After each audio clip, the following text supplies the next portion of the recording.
On today's Apple Daily, the biggest miss of the September iPhone 13 event. I'm iCave Dave and I simplify Apple so that everything just works for you. And if you want the latest Apple leaks, news and rumours every weekday at 12 UTC, like this video, subscribe to the channel and ring my bell. So, that was an event, wasn't it? I was super excited at the beginning. I thought everything was going really well. We got iPads really early on, which surprised me, to be honest, because Mark Gurman himself had said, no, we're not getting those until the next event. Those are going to be coming with Macs. And then when we got iPads, I thought, are we getting Macs? Am I right? Are we just having the one event this year? Turns out, no. We are going to have another event with the Macs, but it looks like there's going to be a lot more stuff to come at that event. What did we get? We got iPhones, we got iPad mini, we got iPad nothing, iPhone Pro and iPhone 13. And what else did we get? We definitely got something else. Apple Watches, but we're not allowed them for a little while. And we're going to talk about that too.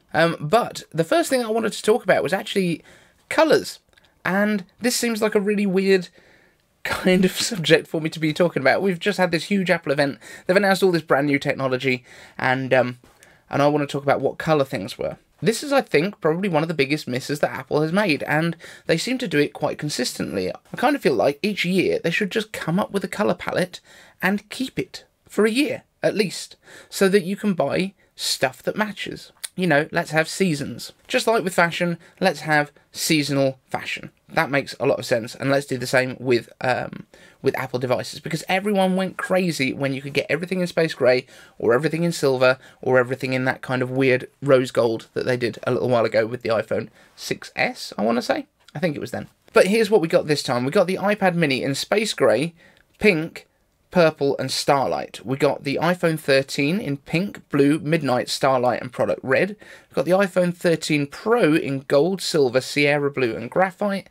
The Apple Watch 7 came in like a weird dark camo green, blue, product red, Starlight and midnight. And like, I don't know if you can see here, but there is a lot of different colours going on, and they're not kind of consistent colours.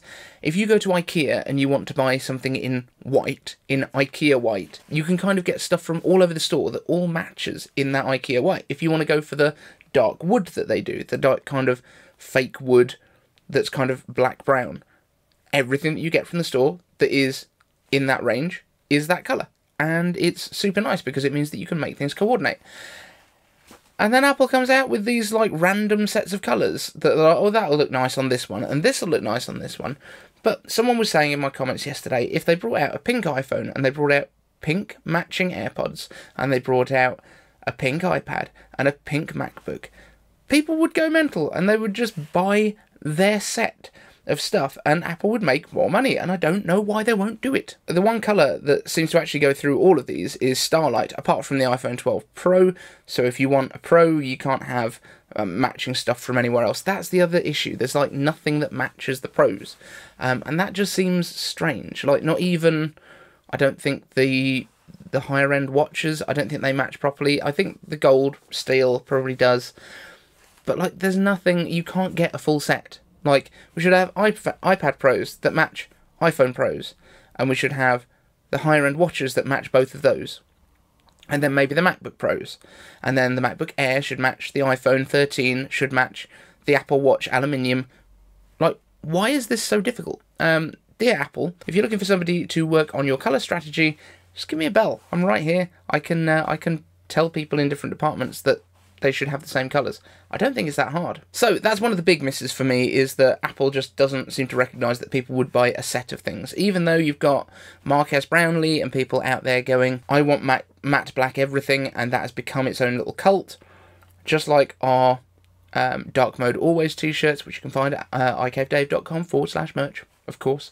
But yeah, why not just have ranges of colours? I don't quite understand.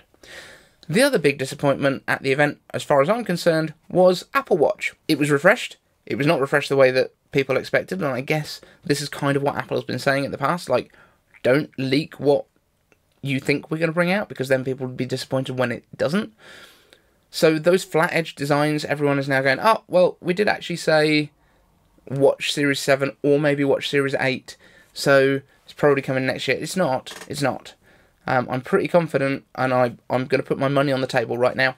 You will not get a flat edge design next year because they're not going to make a new Apple Watch that is bigger, that has a different display, that has new curved edges and a new special screen geometry to it, that is being replaced in a year. They've always, until now, they've used the same chassis design, basically external design, for at least 3 years. So I don't think there's any reason to expect that next year they'll go, oh, that bigger one that we did last year? No, we've gone for a flatter glass that's obviously not got the same screen geometry to it. All of those faces that we made with the kind of numbers that curve around the edge, they're gone because there's no curve on the edge. It's not going to happen. I really don't think that this is actually going to happen, and I don't know, but the fact that Mark Gurman and Guoming Chi and John Prosser all had the same designs and they weren't coming from the same sources, these were all verified by multiple sources, suggests to me that Apple had put out misinformation specifically to try and work out where these leaks are coming from. That just makes sense, and I would guess that John thinks the same, and I would guess that we will have a video from John Prosser in the next couple of days that says exactly that. Because John is not making stuff up. And if he was, he wouldn't match with what Mark Gurman was saying, and he wouldn't match with what Guoming Chi is saying, who is literally there in the supply chain. I also don't think that it was changed at the last minute, which a few people have said. I don't think that they all of a sudden went, no, we've had this production issue 2 weeks ago, and they've redesigned it, and this is what it's going to look like now. Like, that's not how these things work. You can't, or my assumption is that that is not how these things work, unless they were testing both previously, and that was their fallback design. And it was purely a case of, right, we have both of these designs ready, we can produce either, but they wouldn't have gone into full-scale production with displays ready to insert into watches, and then gone, you know what, this is too hard, let's just let's go for the roundy ones. Let's bin all of these displays. It just doesn't happen that way. So I really, the only solution that makes sense to me is that misinformation was put out in order to try and identify the source of leaks. And if that is the case, it's happened already. It's not been changed in the past couple of weeks. It's not a case of now that the real one's out, now it makes sense. Not a thing. Big disappointments, though, with the Apple Watch, because there was no mention of a new SoC.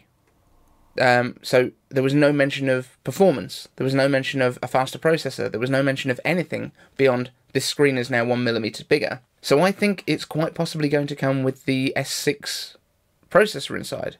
I don't think it's going to be anything beyond what we would have expected. So from the previous version. So I would say at the moment, until we actually know when these are coming out, and we have some more information on them, it's definitely a don't buy from me. And the reason for that is, even Apple doesn't seem to know when they're coming. It just says later in the fall.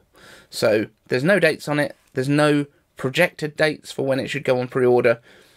We just know nothing. Now, you might be thinking to yourself, no, but they said that it charges faster. No, the new charger is faster. So you can get a USB-C based charger, which will charge your Apple Watch quicker. And I think that will work for basically any of the Apple Watches that are out there already. However, the biggest win from the event, I think, was the iPad and the iPad mini. So, Centerstage come into both bumps on storage. The iPad mini getting the A15 processor, much faster than the A12 in the previous version. But actually, throughout the whole event, we didn't hear about the iPhone's processor being much faster than the previous version. We only heard about 50% faster than the competition, faster than the competition in different ways. So I don't know how much they've managed to increase the performance of the individual cores in A15 compared to the A14. I think they've mainly pushed towards efficiency to get that extra battery life. That being said, there was no requirement to go faster, and the fact that we've got this efficiency power balance means that in future,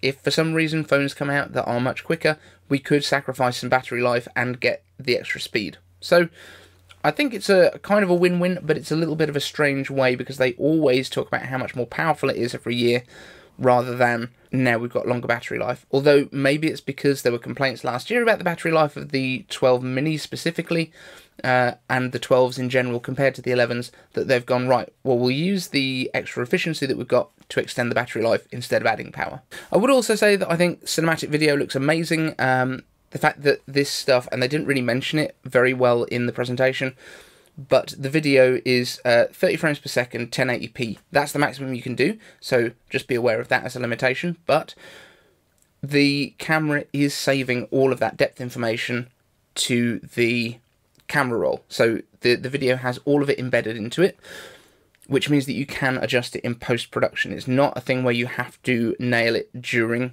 the shoot. And I think the way that it works, my best understanding, because they said that it uses AI to know when someone's about to enter the scene and racks focus to them, and it uses AI to focus on different areas of the screen. I think it's using all three cameras simultaneously. The ultra-wide is being used to see when people are about to enter the scene, enter the frame of the main camera that's being used. The telephoto is probably being used to have the focus ready on some other areas of the scene so it can intelligently switch between cameras. And I think that's probably what's going on here. And then using the fusion technology that they've always used for HDR, they're basically combining all of these elements. And obviously the LiDAR depth map to add computational bokeh effects when the scene changes. So I think they're using basically the shallowest depth of field that they can in order to get as much in focus as they can in the video itself, and then using the computational effects to add the bokeh afterwards. That's my thoughts on it. I'm sure someone that's far more intelligent about video will talk about this in much more detail very soon. Probably, let's be honest, Rene Ritchie, and we'll see if I was anywhere close. But let's get into some of your questions. Tomorrow's show is going to be a bit different. I'm in a hotel tonight, so probably won't be doing a regular show tomorrow. But if you've got any questions about the event, about the stuff that's been going on, let me know, and we'll probably do an iCave Answers special tomorrow. But first up, Josh asks, iCave Answers, what do you edit your videos on? I use Final Cut Pro. I've been using that for a year or so now, basically since I started the channel, and I've actually been using it in my job in various different ways for a few years. So yeah, that's what I use. But if I'm out and about, I will use something like LumaFusion on the iPad as an alternative. Tim Kinetix asks, iCave Answers, what did you think of the Apple event? Any surprises? Are you going to buy any new devices? So I thought the event in general was good. I thought it started off very, very strong, and then I think it kind of petered out. It felt like when they got to the iPhone 13s and the 13 Pros, they were kind of running out of steam. Like, I wasn't as blown away. I thought the graphics and the intros and everything, as always, just stunning. Like the way that they went through the iPhone cameras on the Pros to get to JAWS, I thought looked really good. And I actually thought that that shot of the Apple Park looked like a model that he was standing in front of. But, you know, it was absolutely beautiful, beautiful event. In terms of what I'm excited about buying, I will be picking up a couple of the iPad Nothings. Those are going to be for my kids. That's their Christmas stuff basically sorted. Going to get those engraved, and yeah, those are going to really help them out because at the moment they've got super old iPads. Other than that, I was hoping to get some AirPods, but looks like a no. Phil Rosa-Leeke asks, iCave Answers, hi there Dave, and maybe I'm a tad late to the show, but over the past few days I've been reading quite a few reports of people with M1 MacBook Airs that are having a lot of problems getting 4K at 60Hz on their external monitors. Do you know anything about this? Asking as my Dino is finally in its death throes, and I'm aiming to get a shiny new M1 MacBook Air, the 8-core GPU version with 16 gigs of RAM, allowing me to be a tad future-proof in November. And I've also been looking at an LG 27 UL500W to go with it. But after reading said reports, well, it's a case of seeming like a minefield out there when it comes to what works with what. Thanks. Now, I'll be honest, I hadn't heard any problems about the MacBook Airs with 4K at 60. I've used it over HDMI on this 4K 60Hz monitor, which is a TV, and it worked absolutely fine, so I don't know of any problems with it. But if anyone else out there has seen these problems, or you want to drop a link down in the comment section, I'll definitely have a look into it. I think the main thing is making sure that you've got compatible cables. That might be the issue that people are having, rather than actually the MacBook having the issues. If you're using HDMI or, you know, USB-C to HDMI, you need to make sure that it is it 2.1? It's whatever the latest one is. If you're using USB-C like DisplayPort style, then yeah, just make sure you've got compatible cables, because the big problem for me with USB-C is that there's so many variations of cables. There's some that only carry power, there's some that are Thunderbolt, there's some that are USB-C high speed, there are some, and they all look identical. So it could well be a cable issue. Eugene King asks, iCave Answers, when Apple releases the M1X Mac Mini? Will the M2 Mac Mini design be updated also, or will it still use the same type of case for the present M1 Mac Mini? Now, as far as I know, they would update it to the new design, unless they're going to call it an SE, in which case they might keep it in the old one, save some money, because we know that that's a tried and tested true design. It doesn't seem particularly expensive or difficult to make. It's a machined block of aluminium, so there shouldn't be any problems with that. I think they probably would, for the M2, go up to that. I think if the M1 version stays around for a bit, I think it will probably stay in the same case. I don't think they'll update that. And Evan Rogers asks, iCave answers, taking thermal constraints into account, how much faster will the iPad Mini be than the iPhone 13 Pros? I would guess it's going to be the same speed, and that's mainly because, as I said earlier in the show, I think everyone has been focusing this year on getting efficiency and battery life out of these things more than they have raw performance, and the A14 was already pretty quick. You know, we're talking 3800 Geekbench scores, which is faster than my old iMac, and 1700 in single core performance. So I think the single core performance is probably going up slightly, not a massive amount. GPU performance is where it's at. There's about 13% increase, as we said when we were talking about M2, but that was discounting the 5th core. That was based on a 4-core, I think. So yeah, I think we're going to get quicker graphics, but not massively different in terms of CPU performance. But we'll see, because the benchmarks will be out any day now. Little Mountain Life asks, iCave answers, what happened to the rumoured satellite phones? Now, there's no reason to believe that this chip isn't still in them, but we will find that out once they get torn down. We will find out in future. It could go either way, but again, it came from Guoming Chi in the first place, who has a lot of supply chain contacts and would know these kind of things if it was going in the next couple of weeks. That's not a rumour, that's something that was happening. Now, we don't know what those bands are being used for.